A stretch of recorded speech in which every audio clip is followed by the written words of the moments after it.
Hi friends, welcome back to our channel grow with Lakshmi. అందరూ ఎలా ఉన్నారు ఫ్రెండ్స్? బాగున్నారా? నేనైతే చాలా బాగున్నాను.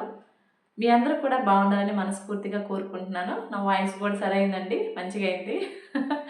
ఓకే, ఈరోజు మన వీడియో ఏంటంటే మ్యూచువల్ ఫండ్స్ స్టాక్స్ పోర్ట్ఫోలియో చూపిస్తానండి మీకు ఈ వీడియోలో. అండ్ నెక్స్ట్ అదేవిధంగా ఈ వీడియోలో ఒక ఇంట్రెస్టింగ్ కామెంట్ ఉందండి.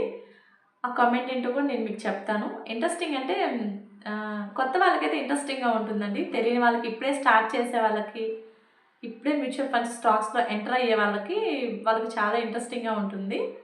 ఓకేనా ఫ్రెండ్స్, టాపిక్లోకి వెళ్ళిపోదాం. ఫస్ట్ కామెంట్ చెప్తాను, వినండి. ఫస్ట్ మనకు వచ్చేసి కామెంట్ ఏంటంటే, అక్క నాకు చిన్న డౌట్. అక్క మన మొబైల్ పోతే మ్యూచువల్ ఫండ్స్ని ఎలా కనుక్కోవాలి? ప్లీజ్ అక్క తెలుగులో రిప్లై ఇవ్వు అని చెప్పి అడిగాడు తమ్ముడు. బ్రదర్, నీ డౌట్ కరెక్టే. ఎందుకంటే కొత్తగా మ్యూచువల్ ఫండ్స్ స్టాక్స్లో ఇన్వెస్ట్ చేయాలనుకున్న వాళ్ళకి రకరకాల డౌట్లు వస్తాయి. ఎందుకంటే ఇది డబ్బుతో కూడుకున్న పని కదా, ఎవరు కూడా డబ్బుని పోగొట్టుకోవాలని అనుకోరు కదా. సో ఏంటంటే అందరూ కూడా అనుకుంటారు, చాలా డౌట్స్ వస్తాయి. అరే, ఇప్పుడు మ్యూచువల్ ఫండ్స్లో ఇన్వెస్ట్ చేస్తే ఓకే, మొబైల్ పోతే మన పరిస్థితి ఏంటి? అంటే మన డబ్బులు అంతా ఆగిపోతాయా? ఆ ఫండోడు తీసేసుకుంటాడా? ఎక్కడికి వెళ్ళిపోతాయి? మన డబ్బులు పోయినట్టేనా అని చెప్పి రకరకాల డౌట్స్ వస్తాయి అన్నమాట. ఈ కామెంట్కి నేనైతే ఇవాళ రిప్లై ఇస్తాను. నెక్స్ట్ ఇంకో కామెంట్ కూడా ఉంది, దానికి కూడా నేను రిప్లై ఇస్తాను. మీ అందరికీ యూజ్ అవుతుందని నేను అనుకుంటున్నాను, తెలియని వాళ్ళకి తెలుసుకుంటారని చెప్పి. అదేవిధంగా మీ కామెంట్స్, నేను లాస్ట్ వీడియోలో ఐపీ వీడియో చేశాను కదా, ఐపీయూ అంటే ఏంటి అని చెప్పి. చాలా తక్కువ లైక్స్ వచ్చాయి ఫ్రెండ్స్. ప్లీజ్ లైక్ చేయండి, ప్లీజ్. ఎందుకంటే మీరు లైక్ చేయడం వల్ల యూట్యూబ్ ఏంటంటే మన వీడియోని ఎక్కువ మంది చూడడానికి ప్రమోట్ చేస్తుంది, రికమెండ్ చేస్తుంది అనమాట. మీరు ఇచ్చే చిన్న లైక్ వల్ల మన ఛానల్ సక్సెస్ అవ్వచ్చు. నేను మీ మనీ ఏం అడగలేదు కదా, చిన్న లైకే కదా. ఓకేనా? కొంచెం సహాయం చేయండి, కొంచెం హెల్ప్ చేయండి, లైక్ చేయండి. ఓకే, వీడియోలోకి వెళ్తే వెళ్ళిపోదాం. ఫస్ట్ ఏంటంటే, ఇప్పుడు మనం మ్యూచువల్ ఫండ్స్లో ఎవరైనా ఎందుకు ఇన్వెస్ట్ చేస్తామండి? ఇప్పుడు బ్యాంక్లో ఫిక్స్డ్ డిపాజిట్ కన్నా, ఆర్డీ కన్నా, బ్యాంక్ సేవింగ్స్ అకౌంట్లో ఉండే డబ్బుల కన్నా కూడా మనకి మ్యూచువల్ ఫండ్స్లో ఇన్వెస్ట్ చేస్తే ఎక్కువ రిటర్న్స్ వస్తాయని మనం మ్యూచువల్ ఫండ్స్లో ఇన్వెస్ట్ చేస్తాం కదా. ఓకే, అయితే ఇక్కడ ఏంటంటే మన ఛానల్లో మన ఛానల్ చూసే వాళ్ళకి, మన ఛానల్ని ఫాలో అయ్యే వాళ్ళు సేఫ్ జోన్లో సేఫ్ ఇన్వెస్ట్మెంట్గా ప్రొసీడ్ అవ్వడానికే మన ఛానల్లో మన వీడియోస్ ఉంటాయండి. ఓకేనా? మీరు చెయ్యండి, మీరు ఇందులో పెట్టండి, ఇలా చేయండి, అలా చేయండి అని అయితే నేను రికమెండ్ చేయను. ఎందుకు అంటారా, అది ఎవరి చాయిస్ వాళ్ళదండి, ఎవరి ఇష్టం వాళ్ళది కదా. ఓకేనా? కానీ మన ఛానల్లో షూర్ నేనైతే మంచి వీడియోసే అప్లోడ్ చేస్తాను, మీ అందరికీ యూజ్ అయ్యే వీడియోసే నేను అప్లోడ్ చేస్తాను. మీరు సేఫ్ జోన్లో ఉండాలి. ఫస్ట్ మీరైనా నేనైనా చిన్న డబ్బు సంపాదించడం కోసం, ఎక్కువ మనీ ఆన్ చేయడం కోసమే మ్యూచువల్ ఫండ్ స్టార్ట్ చేస్తాం. అది స్టార్ట్ చేయాలన్నప్పుడు దాని గురించి A to Z తెలుసుకోవాలి. సేఫ్ జోన్లో సేఫ్ ఇన్వెస్ట్మెంట్గానే మనం వెళ్ళాలి. ఓకేనా? మీ పేరెంట్స్ మీకు చదువుకోవడానికి ఇచ్చిన మనీని ఇందులో ఇన్వెస్ట్ చేయొద్దు. ఓకేనా? అలానే బయట వడ్డీకి తెచ్చి ఇందులో ఇన్వెస్ట్ చేయొద్దు. లోన్ యాప్స్ ఉంటాయి కదా, అందులో కూడా తీసుకొని ఇన్వెస్ట్ చేయొద్దమ్మా, ప్లీజ్. నా చిన్న రిక్వెస్ట్. ఎందుకంటే ఇప్పుడు చూస్తున్నాం కదా, మన పేరెంట్స్ మనల్ని ఎంతో పాపం వాళ్ళు తినక కష్టపడి చదివించి ఉంటారు, మనల్ని చదివించి ఇంత పెద్దవాళ్ళని చేశారు. మనం బయట వడ్డీకి తెచ్చి లోన్స్ తీసుకొని ఇలా చేస్తే ఏమవుతుంది? మొన్న రీసెంట్గా చూశారు కదా మీరు, ఒక 30 lakhs అప్పు తెచ్చి ఇందులో ఇన్వెస్ట్ చేసి మొత్తం కొలాప్స్ అయిపోయి, తను చేసిన తప్పు వల్ల వాళ్ళ ఫ్యామిలీ సూసైడ్ చేసుకున్నారు. చూశారు కదా. అంటే మనం చేసే మిస్టేక్కి మన ఫ్యామిలీ బలవ్వాలా చెప్పండి? అంత అవసరం లేదు కదా. సో మనం జాగ్రత్తగా మన దగ్గర ఉన్న అమౌంట్లో పెట్టుకుంటే చాలు. బయట ఎక్కడెక్కడి నుంచో తెచ్చి మనం ఇన్వెస్ట్ చేయాల్సిన అవసరం లేదు. అర్థం చేసుకోండి, మన ఫ్యామిలీని మనం ఇబ్బంది పెట్టొద్దు. ఓకే, మన ఫ్యామిలీని మనం బాధ పెట్టొద్దు. మన వల్ల వాళ్ళు స్ట్రగుల్స్ ఫేస్ చేయాల్సిన అవసరం లేదు కదా. సో మీరు ఏదైనా పార్ట్ టైం చేస్తే, ఒకవేళ అక్క నేను పార్ట్ టైం చేస్తున్నాను అనుకుంటే, ఆ పార్ట్ టైం చేయగా మనకి ఎంత మిగులుద్ది? మీకు ఒకవేళ 500 మిగిలినా, 1000 మిగిలినా, ఎంతైనా సరే, మీకు 1000 మిగిలిన, 2000 మిగిలిన, అది ఎంతైనా సరే ఆ మిగిలిన దాన్నే మీరు ఇన్వెస్ట్ చేసుకోండి. బయట మాత్రం తీసుకురావద్దు. అలా అని మమ్మీ మీ ఫాదర్ మదర్ని కూడా ఫోర్స్ చేసి తీసుకొని రావద్దు ప్లీజ్ అమ్మ. కామెంట్ మొబైల్ పోతే ఏంటి అక్క అని చెప్పి. బ్రదర్ నీకే చెప్తున్నాను వినండి, మీకే కాదు కొత్త వాళ్ళకి కూడా ఇంట్రెస్టింగ్గా ఉంటుంది. ఎందుకంటే డబ్బులు పెట్టేటప్పుడు ఎవరికైనా కదా, అరే మనం 2 లక్షలు పెడుతున్నాం, 10,000 పెడుతున్నాం, 20,000 పెడుతున్నాము, ఎంతైతే అంత. ఒకవేళ మన మొబైల్ కొట్టే పరిస్థితి ఏంటి, ఆ మ్యూచువల్ ఫండ్స్లో డబ్బులు ఎక్కడికి వెళ్తాయి, ఇంకా పోయినట్టేనా అని చెప్పి డౌట్స్ ఉంటాయి కదా, చాలా ఉన్నాయి అలా. చాలామందికి ఉంటుంది కూడా, కొత్త వాళ్ళకైతే వాళ్ళ కోసమే చెప్తున్నానండి. ఏంటంటే తమ్ముడు ఇప్పుడు నీ మొబైల్ ఇదే అనుకో, నాకు దొరికింది అనుకో, ఇది నేను ఏం చేస్తాను, ఫస్ట్ నాకు అసలు ఇది ఓపెన్ అవ్వాలి కదా, స్క్రీన్ లాక్ ఓపెన్ అవ్వాలి కదా, అటు కష్టపడి స్క్రీన్ లాక్ ఓపెన్ చేశాను అనుకోండి. నెక్స్ట్ వచ్చేసి మనకి ఇప్పుడు మ్యూచువల్ ఫండ్స్కి స్టాక్స్కి మనం ఒక సీక్రెట్ లాక్ ఉంటుంది, పాస్వర్డ్, అది తెలియాలి కదా. అది తెలిసింది అనుకోండి, సరే అది కూడా అతి కష్టమే తెలుసుకున్నాను అనుకోండి, నేను అది కూడా ఓపెన్ చేశాను అనుకోండి. అది ఓపెన్ చేశాక ఏంటి మళ్ళీ ఇప్పుడు నేను అందులో ఒకవేళ మీ దాంట్లో ఒక 2 లక్షలు ఉన్నాయి అనుకోండి, చూసేసాను నేను 2 లక్షలు ఉన్నాయి, మీ దాంట్లో తీసేయాలనుకున్నాను అనుకోండి. అక్కడ ఏం చేస్తాను, వెంటనే విత్డ్రా చేయాలనుకుంటాను.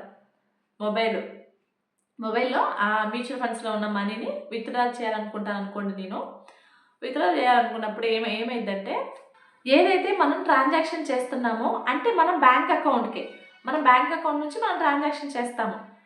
సో విత్డ్రా చేసినా కూడా ఆ మనీ అనేది మీ అకౌంట్కే వచ్చేస్తుంది మళ్ళీ.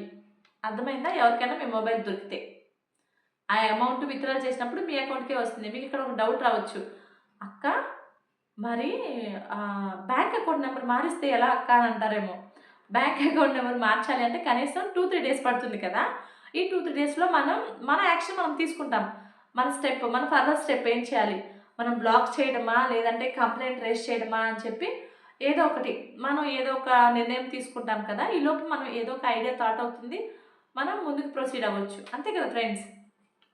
నెక్స్ట్ వచ్చేసి ఏంటంటే ఇంకొకరు అడిగారనమాట, ఏమడిగారంటే, మేడం గారు గ్రో యాప్లో మ్యూచువల్ ఫండ్స్ ఇన్వెస్ట్మెంట్ చేయడం వల్ల భవిష్యత్తులో ఏమైనా ప్రాబ్లం ఉందా, మంచిదేనా, అసలు ప్రాబ్లం ఉండదా అని అడిగారు.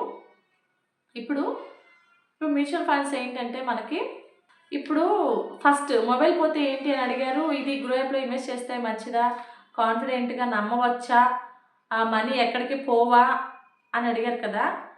ఈ రెండు దగ్గర సేమ్ ఉన్నాయండి, ఫస్ట్ కామెంట్ సెకండ్ కామెంట్. నేను చెప్తాను వినండి.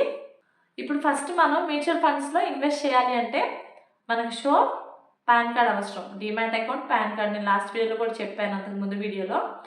మనం మ్యూచువల్ ఫండ్స్ ఇన్వెస్ట్ చేయాలంటే పాన్ కార్డ్తో లింక్అప్ అయ్యి ఇన్వెస్ట్ చేసుకో. ఇక్కడ మనం చేసే ఇన్వెస్ట్మెంట్ పాన్ కార్డ్తో లింక్ అయి ఉంటుందండి. పాన్ కార్డ్తో లాగిన్ అయ్యి ఇన్వెస్ట్మెంట్ని ట్రాక్ చేసుకోవచ్చు మనం, ఓకేనా. మ్యూచువల్ ఫండ్స్ సెంటర్ క్యాంప్స్ అనే యాప్లో మనం పాన్ కార్డ్తో లింక్ అయ్యి మన ఇన్వెస్ట్మెంట్ని ట్రాక్ చేసుకోవచ్చు ఫ్రెండ్స్, ఓకే. ఆ యాప్ కనిపించినంత మాత్రాన మనకి ప్రాబ్లం ఏమి ఉండదు, ఓకేనా. మన ఛానల్లో మంచి వీడియోస్ మీ అందరికీ యూజ్ అయ్యే యూట్యూబ్ ఛానల్ ఎందుకు పెట్టానని కూడా నేను ఫర్దర్ వీడియోస్లో చెప్తాను. ఇది జస్ట్ పార్ట్ టైం లాగా అనుకున్నాను అంతే. ఇందులో ఏదో నాకు మనీ రావాలి, నాకు మనీ వచ్చేయాలి, నేను బాగా సంపాదించాలని ఏం కాదు, జస్ట్ ఏదో టైంపాస్ పార్ట్ టైం లాగా తీసుకున్నాను, ఓకేనా. ఇంట్రొడ్యూషన్ చెప్తున్నాను కదా, ఇది ఒక పార్ట్ టైం లాగా ఉంటుంది, అయితే అయినా లేదంటే లేదు అన్నట్లుగా నేను స్టార్ట్ చేశాను, ఓకేనా ఫ్రెండ్స్. ఇంకా ఇక్కడ మనకు వచ్చేసి మన స్టాక్స్ మ్యూచువల్ ఫండ్స్ నా పోర్ట్ఫోలియో చూపిస్తాను, చూసేయండి, ఓకే. మళ్ళీ చెప్తున్నాను ఫ్రెండ్స్, ప్లీజ్ లైక్ చేయండి, మీ ఫ్రెండ్స్కి షేర్ చేయండి, ఓకే. 2 ఆప్షన్స్ చెప్పాను కదా, ఒకవేళ మొబైల్ పోయినా గ్రో యాప్ కనిపించకపోయినా కానీ ఎలా ట్రాక్ చేసుకోవాలో మ్యూచువల్ ఫండ్స్ని. ఫస్ట్ వన్ వచ్చేసి MF central camps website. Third option కూడా ఉంది friends. For example grow app నుండి మోతిలాల్ ఒస్వాల్లో ఇన్వెస్ట్మెంట్ చేసామనుకుందాం. ఇక్కడ ఏంటంటే డైరెక్ట్ మోతిలాల్ ఒస్వాల్ వెబ్సైట్కి వెళ్ళి మన పాన్ కార్డ్తో లాగిన్ అయ్యి మనం ఇన్వెస్ట్ చేసిన మోతిలాల్ ఫండ్ని ట్రాక్ చేసుకోవచ్చు, ఓకేనా. ఇక్కడ చూడండి, నేను మీకు చూపిస్తున్నాను. స్టాక్స్ అండి, మనకి స్టాక్స్లో ఎంత మన అమౌంట్ ఎంత వచ్చింది, ఎంత ప్రాఫిట్, ఎంత లాస్ అని చూపిస్తున్నాను చూడండి. మనకి ఇక్కడ వచ్చేసి కరెంట్ వాల్యూ 18,283, ఇన్వెస్టర్ వచ్చేసి 16,830. చూడండి ఫ్రెండ్స్, మీకు నేను రెడ్ మార్క్‌తో అండర్‌లైన్ చేస్తాను. చూస్తూ ఉండండి. ఓకేనా? నెక్స్ట్ టోటల్ వచ్చేసి 1453. మనకు ఓన్లీ ట్యూస్‌డే వచ్చిన రిటర్న్స్ వచ్చేసి రూ. 88. మనం ఇన్వెస్ట్ చేసిన స్టాక్స్ నేను చూపిస్తాను చూడండి ఫ్రెండ్స్ ఇక్కడ. నేను చాలా చిన్న అమౌంట్ ఇన్వెస్ట్ చేశాను ఫ్రెండ్స్. చిన్నగా క్వాంటిటీ ఇంక్రీజ్ చేస్తాను. కేపిన్ technology, CDSL, Arvind, Varun, GAIL India. ఓకేనా? చూసేయండి ఇక్కడ. రెడ్ మార్క్‌తో సర్కిల్ చేశాను నేను ఇన్వెస్ట్ చేసినవి. చూసాను ఫ్రెండ్స్. అదేవిధంగా నేను ట్రాన్స్‌లైట్ ఐపీఓ అప్లై చేశాను ఫ్రెండ్స్. మీకు తెలుసు కదా, నేను లాస్ట్ వీడియోలో చూపించాను కదా. ఏమైద్దో చూడాలి. అలాట్మెంట్ వస్తుందో రాదో చూడాలి ఫ్రెండ్స్. ఐపీఓ అంటే ఏంటి, అసలు ఎలా అప్లై చేయాలి ఏంటి మొత్తాన్ని కూడా లాస్ట్ వీడియోలో నేను చూపించాను. ఎవరైనా తెలుసుకోవాలి అనుకుంటే వెళ్ళి చెక్అవుట్ చేయండి ఫ్రెండ్స్. నెక్స్ట్ వచ్చేసి ఇక్కడ నేను మ్యూచువల్ ఫండ్స్ చూపిస్తున్నాను ఫ్రెండ్స్. మనకి మ్యూచువల్ ఫండ్స్ పోర్ట్ఫోలియో ఇక్కడ చూడండి. మనకు వచ్చేసి కరెంట్ అమౌంట్ 1,04,998. ఇన్వెస్ట్ వచ్చేసి 1,02,000. టోటల్ వచ్చేసి 2,988. మనకు ఓన్లీ ట్యూస్డే వచ్చిన రిటర్న్స్ వచ్చేసి రూ. 172. రెడ్తో సర్కిల్ చేస్తున్నాను చూడండి ఫ్రెండ్స్. ఇక్కడ మనకి డే చేంజ్లో మనకు వచ్చిన రిటర్న్స్ కూడా చూపిస్తున్నాను చూడండి నేను. మోతీలాల్ ఒస్వాల్ స్మాల్ క్యాప్లో వచ్చేసి రూ. 66. మోతీలాల్ ఒస్వాల్ మిడ్ క్యాప్లో వచ్చేసి -19లో ఉంది చూడండి ఇక్కడ. నిపాన్ వచ్చేసి 58, బంధన్లో వచ్చేసి 56, జేఎం ఫ్లెక్సీలో వచ్చి రూ. 10. చూడండి, నేను రెడ్ మార్క్తో సర్కిల్ చేస్తాను. క్లియర్గా ఉంటుందని మీకు చూస్తున్నాను ఫ్రెండ్స్. ప్లీజ్ ఫ్రెండ్స్, మన ఛానల్ని సబ్స్క్రైబ్ చేసుకోండి, లైక్ చేయండి. లైక్ చేయడం మాత్రం మర్చిపోవద్దు. ప్లీజ్ సపోర్ట్ చేయండి. నెక్స్ట్ వచ్చేసి ఇక్కడ నేను మనకి మంత్లీ ఎంత ఎస్ఐపి కట్ అవుతుందని చూపిస్తున్నాను చూడండి. 7,000 టోటల్గా మనకి కట్ అయ్యేది ఎస్ఐపి. నిపాన్ ఇండియన్ స్మాల్ క్యాప్లో 5,000, జేఎం ఫ్లెక్సీ క్యాప్లో వచ్చేసి 500, మోతీలాల్ ఒస్వాల్ మిడ్ క్యాప్ వచ్చేసి 1,000, మోతీలాల్ ఒస్వాల్ స్మాల్ క్యాప్ వచ్చేసి 500, ఇలా అనమాట. Okay friends, thank you for watching. Bye bye.